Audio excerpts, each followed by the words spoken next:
Well, it's a great joy on this Reasons to Believe Africa podcast to have our special guest today is actually a scholar affiliate with Reasons to Believe Africa, and that is Charmaine Arderne.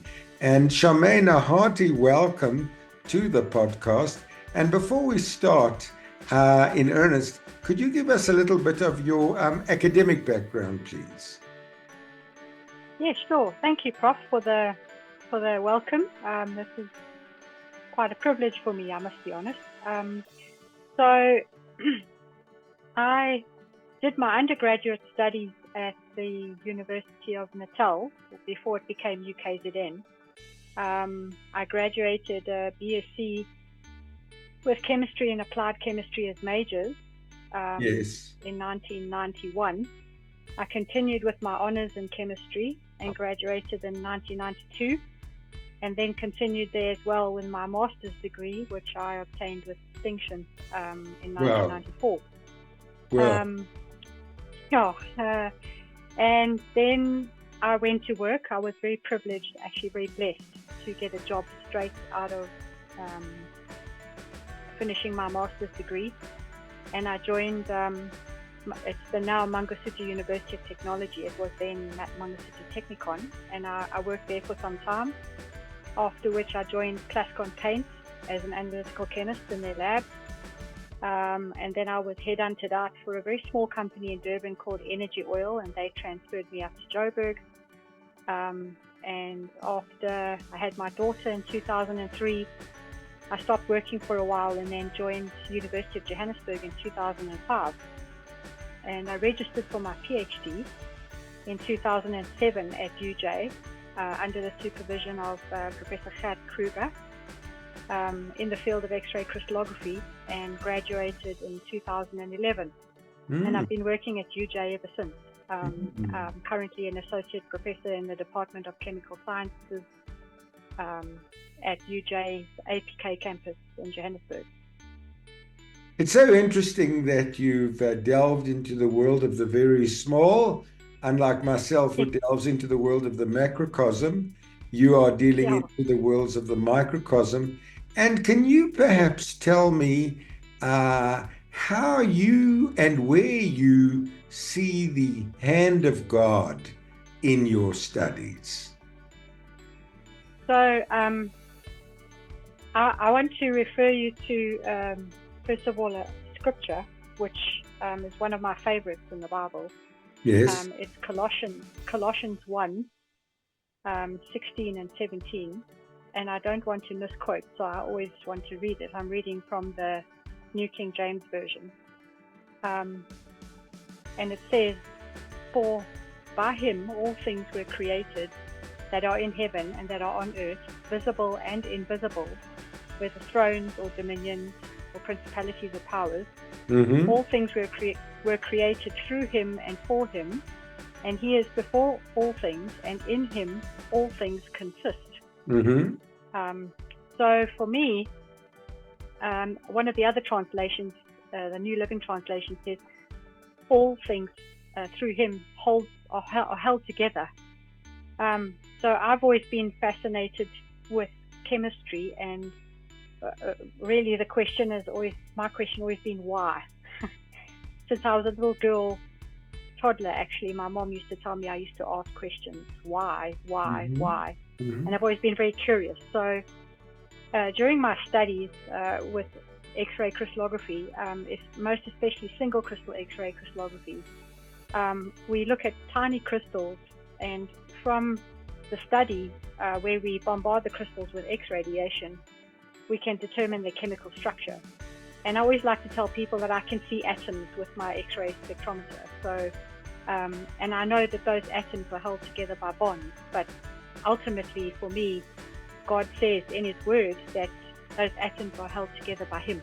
And so that's where my fascination for science has always been, what makes it work? Why?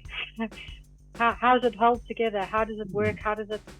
Why do atoms stick together? And well, we know it's through electrostatic interactions or bonds, covalent bonds, those kinds of things. But ultimately, if you look down to it and you believe in God's word, it's God who holds things together. It's Jesus who holds things together. So that really was my motivation for looking at that kind of thing, and to satisfy my curiosity and to actually get a better knowledge and understanding of who God is. And it makes me marvel at his creation, that I can look at something that's invisible, because it says that he is invisible, he's part of the invisible in that verse. We read it, whether visible or invisible. And to know that he exists in the minuscule and in the macro as well, where you work, is for me, it's mind-blowing. I can't believe that people out there don't recognize that there's no God. Sorry. And do you see his hand? How do you see his hand? Thinking back to you asking the questions why, do you see his hand in terms of beauty? Do you see his hand in terms of structure? How do you, in your expert field as an expert in chemistry, actually perceive the actual hand of God? Okay, so God is a God of order, and that goes right down to the micro scale, the minuscule, the nanoscale, right down. And this is clearly evident in looking at chemical compounds. You see incredible order in the way that the atoms are held together.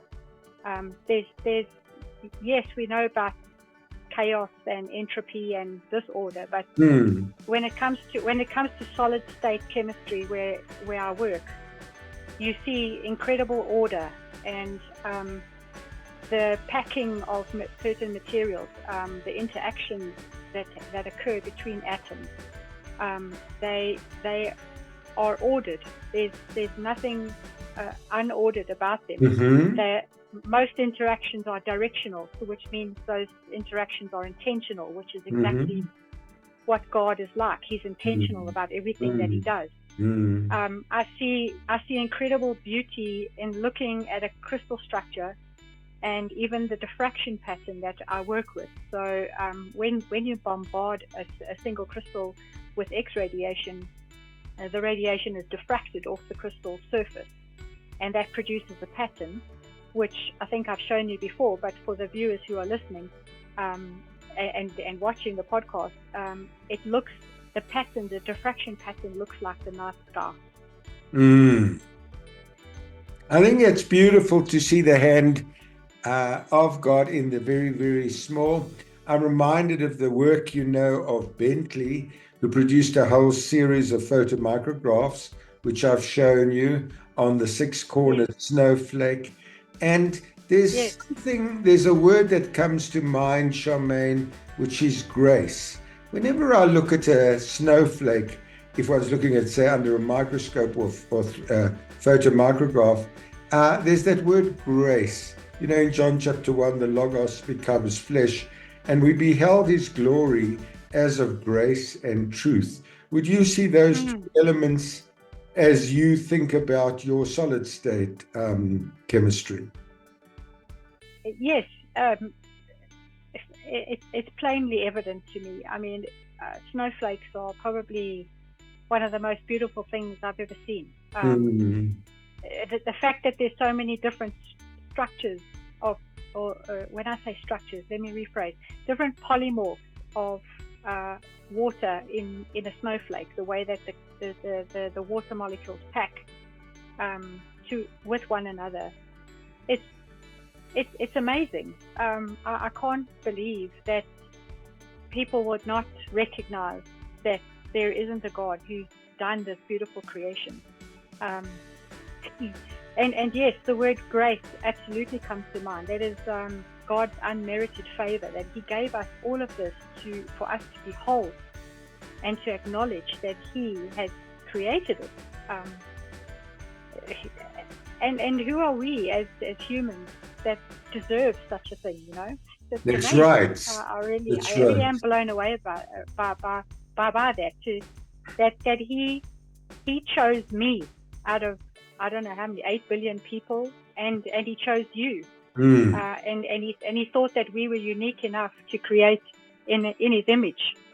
I mean, the human body is a marvel in its own. It's pretty much held together by hydrogen bonding interactions, which I'm privileged to see when I study structure, you know. People say, oh, but you can't see atoms. Oh, yes, we can. Yes, we can. I think that's the incredible thing is, yes, we can. Now, of course, in astronomy, there's been a heavy bias, if I might say, towards scientism. In other words, philosophy masquerading, well, scientism is really atheism masquerading under the mantle of science. And key proponents there would say be Richard Dawkins and Stephen Hawking and so on. Atheism masquerading under the mantle of science. Do you see that sort of bias also evident in your field, which is really at completely the other different scale to the scale I work at of planets, stars, and galaxies? You know, I can't really say that I know. The scientists that were foundational in my field would be the Bragg brothers, Röntgen, who discovered X-rays, yes, and several people from there. I mean, we think about Watson and Crick, who discovered the structure of DNA, but then we could go into a lengthy debate about actually who discovered the DNA, yes, because I'm a great proponent of the fact that Rosalind Franklin, yes, who was Jewish to the best of my knowledge, yes, she was the one who took the first X-ray picture of the structure of DNA, and I think Watson and Crick pilfered that from her. To be honest, I might get criticised for that, but the point is that I think they did. She was working in their lab at the time, and yes.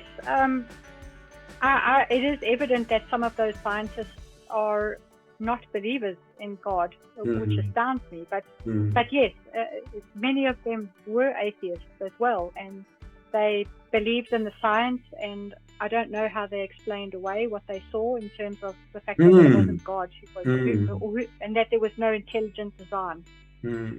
It confounds me. It really does. I'm very glad you brought up the example of Rosalind Franklin, because to my mind, I'm well aware that the Nobel Prize cannot be awarded after one's death, posthumously. But right. To me, it just seemed so evident that, I don't know if it was Watson or Crick, it was one of the two, who was shown her X-ray diffraction photographs. And they just saw the structure of the DNA in it and went and pilfered it, to use your terminology, the results, and ran away and published in Nature. And I think that's one of the most grievous, I don't know if we'd call it crimes, but surely as scientists we need to be truthful, Charmaine, and say, I was walking past Rosalind's desk, and the director then showed me your work and the structure, the most marvelous structure of the DNA, which has been called the language of God, was pilfered from that. I find that quite astounding, and I'm very aware in the science that this happens all the time. Doesn't it astound you too, Charmaine?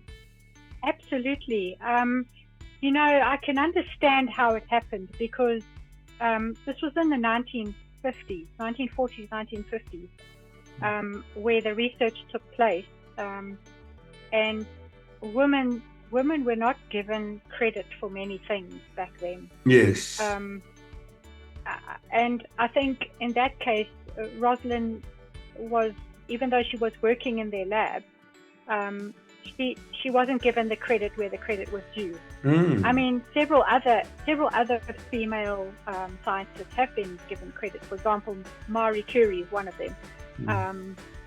And if I think about in the crystallography field, Dorothy Hodgkin is another one who was given credit for her discovery of the structure of insulin. But yes, I think in terms of that was almost a political thing, where it was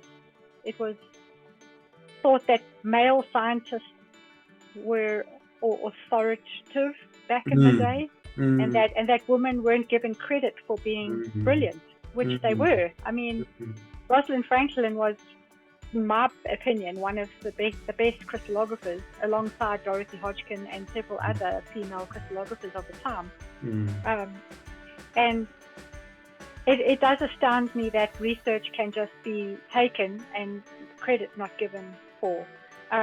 I am aware that Rosalind Franklin died very young. I think she died from a liver cancer. I think it was ovarian cancer, yes. Yes, you're correct, Prof.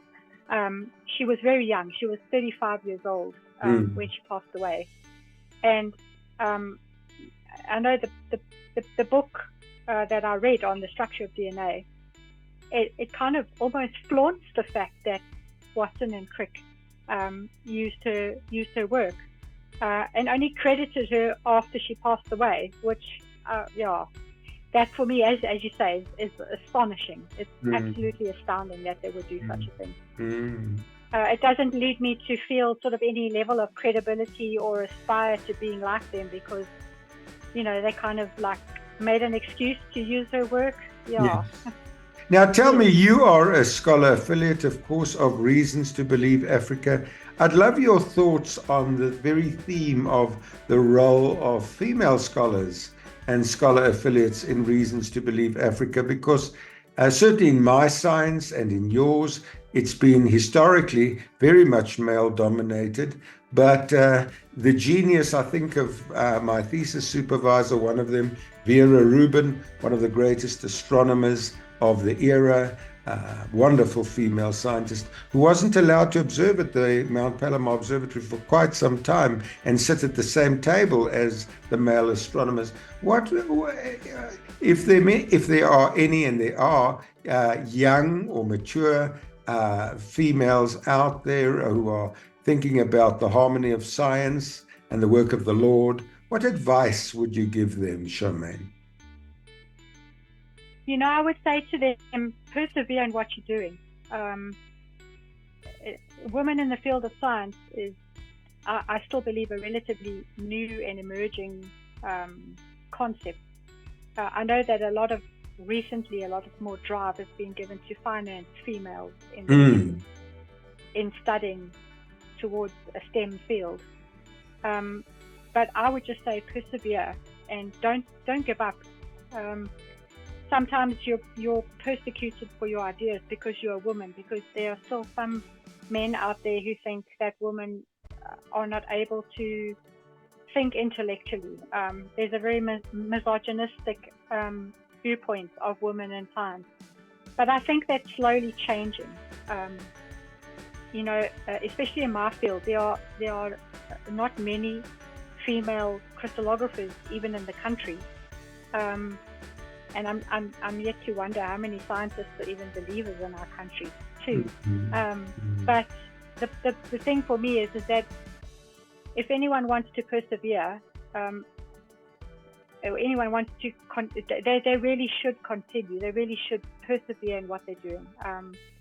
For me, it was a case of I got my Ph.D. when I was very much older than most people. I was 42 years old when I graduated and got my Ph.D. It was something I always wanted to do, and it was a goal that I knew that to by God allowed me. So, and I think it would be lovely for female scholars out there, scholars. I don't know how many we have, but surely there's definitely more male science in our opinion. So, if see the hand of God in the field that you're studying. Charmaine, I wonder if you could just repeat the last couple of sentences. It might be difficult, but your Wi-Fi died, and so I could see your mouth moving. Sorry. There wasn't any sound. Oh, okay. Yes, saying that if there are women out to they severe field of studying science, because for more study, the more you stop. Would encourage women to have a tendency to to go to why. Yes. They should ever. Yes, so they should never give up and just pursue their dreams, and to know that the hand of God is leading them and guiding them. Yes. Well, Charmaine, it's been a singular joy and honor. We apologize to our listeners for the Wi-Fi breaking up at certain times, but I'm sure they will understand that given the outages in South Africa, this happens from time to time. But it's been a really great joy for me to touch base with your mindset, to touch base with you as one of our treasured as scholar affiliates at Reasons to Believe Africa. And we look forward to you yourself mentoring younger minds, not only in the field of crystallography, but also in the field of the interface between God and science. And I want to thank you as Director of Reasons to Believe Africa most warmly, Charmaine. That was Charmaine Arderne, Professor at the University of Johannesburg.